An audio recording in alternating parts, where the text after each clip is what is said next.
Hello everyone, and welcome to Uncivil Law, where we learn through the misfortunes of others. If you are enjoying our content, please remember to subscribe and hit the notification bell to get alerts as to all of our uploads. For today, we're dealing with something with the true crime world, and a true crime reporter who is being sued for defamation. This is the case of Ray Andreacchio versus Karen Yax, otherwise known as the Critical K. In this case, the Critical K has some thoughts about who killed someone else, and they have shared their thoughts publicly. And now they're being sued by the family for the thoughts. So yeah, when you want to do the true crime thing and you want to share your thoughts and opinions, depending on how you share them, especially if you're going to start making claims of fact, you might get sued. So we're going to learn all about Karen, because her name is Karen, the Critical K. It's Karen Yax. Her name is Karen. We're going to learn all about Karen and the things that she has Karened up. Let's get started with this. The plaintiff, Ray Andreacchio, is the mother of Christian Andreacchio, deceased, who died under suspicious circumstances in 2014 in Mississippi. The plaintiff has devoted the last 7 years trying to bring her son's killers to justice. The defendant, Karen, also known as Miss Yax, cue the yakety sax music right about now, is a prominent social media figure known to her followers as the Critical K. Defendant operates an internet webcast with 17,000 subscribers in which she discusses true crime. One such story involves the suspicious death of plaintiff's son. The defendant believes that he committed suicide. Her webcast expounds upon theories of the case. Okay, so we got the mother of a deceased child who has died under suspicious circumstances in 2014. Defendant Karen over here, deciding that she would like to see the world's manager, apparently has appointed herself detective. And she has a podcast, the Critical K, in which she shares her thoughts and views. Now, let's discuss. Really easy, right? It is perfectly lawful to have opinions, but you have to report the facts correctly. And you can't make up facts. You have to say, here are facts. And then here are my opinions that derive from those facts. Right? That's the line. So I'm sure Critical K over here knows the line and is going to make sure not to espouse any facts. Right? Right? Okay, let's read more. The defendant has done more than simply express opinion. On one occasion, the defendant accused plaintiff of committing bribery, getting people drunk, getting young people drunk. On another occasion, defendant gave the impression to her audience that plaintiff, who is a mental health service provider, may have been responsible for the death of her son and another young man. Well, we are walking the line. We are walking the line and probably crossing it. It's not going great for Karen over here. And Karen has to face a really, really horrible truth. You know what the really, really horrible truth is? Karen is also subject to being held accountable. I know. It's horrible. So when you say, hey, you've committed bribery, that's a statement of fact. So The plaintiff is subject to general personal jurisdiction of this court since she's a citizen of Mississippi. The defendant is subject to specific personal jurisdiction since her contacts occurred when she committed acts therein. So yeah, we start with jurisdiction. And in this case, it's easy. We're suing her in Mississippi. She's a citizen of Mississippi. End of analysis. So all that personal jurisdiction stuff, we could argue about it, but no, we don't really have to. We're suing her in Mississippi. She's a citizen of Mississippi. Jurisdiction, end of analysis. Well, that was easy. Let's move on. During the live webcast, the defendant has interviewed Mississippi residents over the phone about Christian Andreacchio case. She has conducted in-depth discussions about the original investigation file that was prepared by Mississippi law enforcement personnel. She has also directed messages to the plaintiff personally on her live webcast, such as this one from April 23rd, 2021. So she is directing comments directly at the plaintiff. Quote, You're not ignoring me, Ray. You are very well aware of me, and you know that I've taken up for Dylan and Whitley, and I'm a force to be reckoned with. I'm having bad KJ flashbacks as we speak. I am a Powerball. You never met a mother effer like me. I'm having very bad KJ flashbacks right now. Thus, Mississippi is a focal point of the discussion. Mississippi is where the plaintiff has suffered harm. Mississippi is also where the defendant has directed their comments. Defendant has the requisite minimum number of contacts. Not that we need them because we live in Mississippi. So, end of analysis, but sure, we'll do some more analysis to show personal jurisdiction because why not? So, yeah, that's fine. Okay, so in order for us, the Uncivil Law audience, to adjudicate the likelihood of success of the merits based on the complaint, we have to first and foremost determine whether or not we're into statements of opinion or statements of fact, and we have to determine how a reasonable person would perceive them, right? So that would be helpful. So we're going to read this, and we're going to try to be fair to Karen over here. Even Karens deserve fairness and equitable treatment. So we're going to try, and we're going to see how well this goes. So let's learn a little bit more about what Karen may have done here. Okay. On or about March 21st, defendant interviewed Dylan Swearingen about the events leading up to the death of Christian Andreacchio.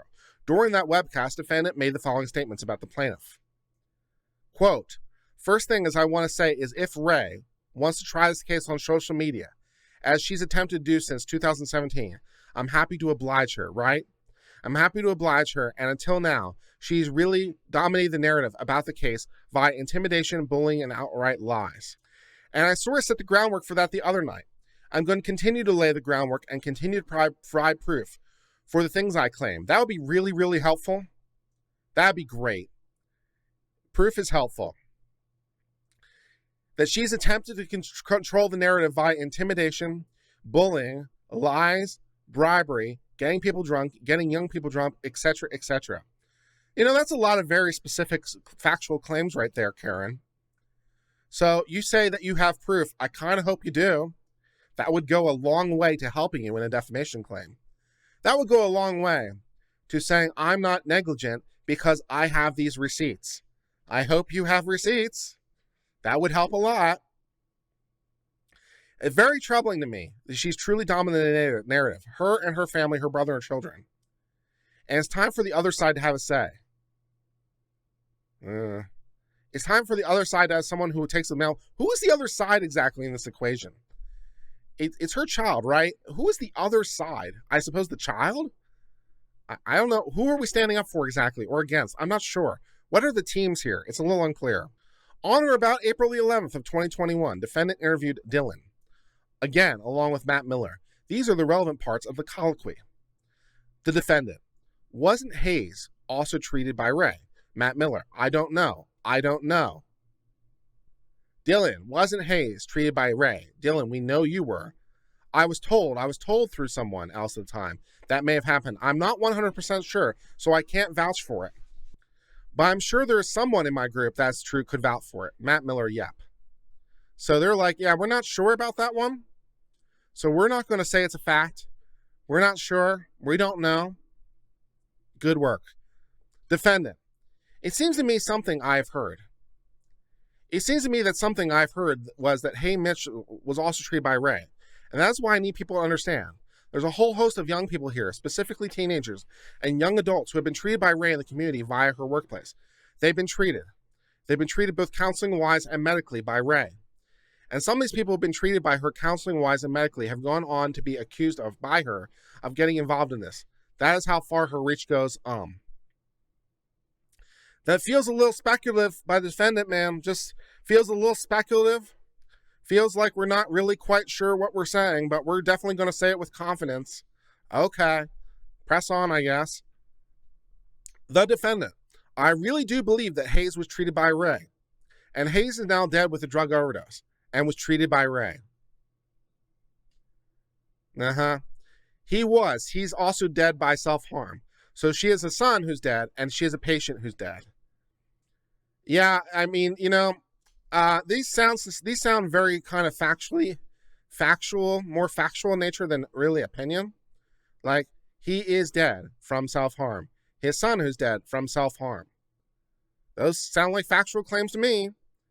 A patient who's dead from self-harm. Sounds like a factual claim. And all the other factual claims. And her guests are being way more moderated. I don't know. I don't remember that. But she's over here with no problem. So Karen's over here, she's happy to lead the cause, despite the fact that two people who are in a better position now say that they don't know. But that's not going to stop Karen. Karen may have some legal problems. Defendant's assertion that plaintiff has died from self-harm is false. Well, I don't know if it's false or not, unless we're basing that off someone. I don't know how you would know that. Defendant's comments about Hayes Mitchell when juxtaposed against her false assertion about Christian Andreacchio dying from self-harm leads the false impression that plaintiff somehow caused or contributed to the death. Yeah, I'm not sure how we're establishing that plaintiff's son did or did not die from self-harm as a matter of fact, but okay. Defendant acted with actual malice when they made the comments. I'm not sure about that one. Acted with reckless disregard. We're a lot closer there. And then, of course, all assumes that this is a public person, which is not established by anything. Now, it may be the case because I don't know, but the fact that it is or is not a public person is not eminently obvious to me, right? It's her son, and she has been talking about this case. Is she a public person? Not obvious. Is it a matter of public concern? Not obvious. It might be, but it's not obvious. So, do we have to make the malice standard? I'm not so sure. Do we have to make reckless disregard? I'm not so sure.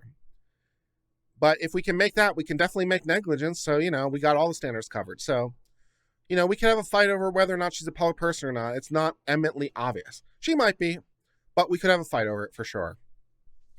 Defendant published defamation that imputes to plaintiff conduct constituting a criminal offense involving immoral turpitude and infamous punishment, bribery, and by want of integrity or capacity in the conduct of plaintiff's trade or business, imputing responsibility for the death of alleged patient. Thus, they don't have to prove special harm. Yeah, that sounds like defamation per se, off the top of my head, or purportedly, allegedly. Could be. But yeah, we'll show harm anyway, I'm sure, if it's true.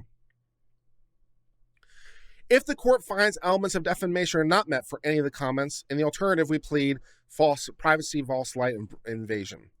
Okay, so this to be false light or privacy false light, that has to cut against public figure, right? So if it's an invasion of privacy, it's kind of hard. It's not impossible, but it's difficult to have an invasion of privacy with a public person, particularly when you're talking about a public incident like someone else's death. So if it's a private matter of private concern, which it might very well be, this is closer. If it's a public person or a public concern, less so. But yeah, this is probably going to rise and fall with the defamation claim. It never hurts to bring in the alternative, but the courts don't like it because it's basically trying to get a second bite at the apple, and it's a disfavored in many courts. So I can't speak to how this particular court will do it, but as a general proposition, it's never a bad idea to bring it, but it's usually not going to win the day. Usually it's going to rise and fall with the defamation claim. Defendant gave unreasonable and highly objectionable publicity to false facts that plaintiff has committed bribery and gotten people drunk. The defendant has given unreasonable and highly objectionable publicity concerning the alleged involvement with the death of her son and Hayes Mitchell, who may or may not be her patient. We're not 100% clear on that one. Thus, that brings us to the end of the complaint of the case of Ray Andreacchio versus Karen Yax. In this case, Ray Andreacchio has a son who is dead, and there is some suspicious circumstances. And Karen Yax seems to think self-harm. And Ray is not so sure because she's still trying to bring whoever's responsible to justice. And so Karen Yax over here in true crime land is just openly spreading information that appears to be false and appears to be factual in nature. Because in order for it to be false, it would have to be factual in nature. Opinions can't be false. So yeah, she's saying a whole bunch of things with certainty that are not certain, and bringing false light and defamation.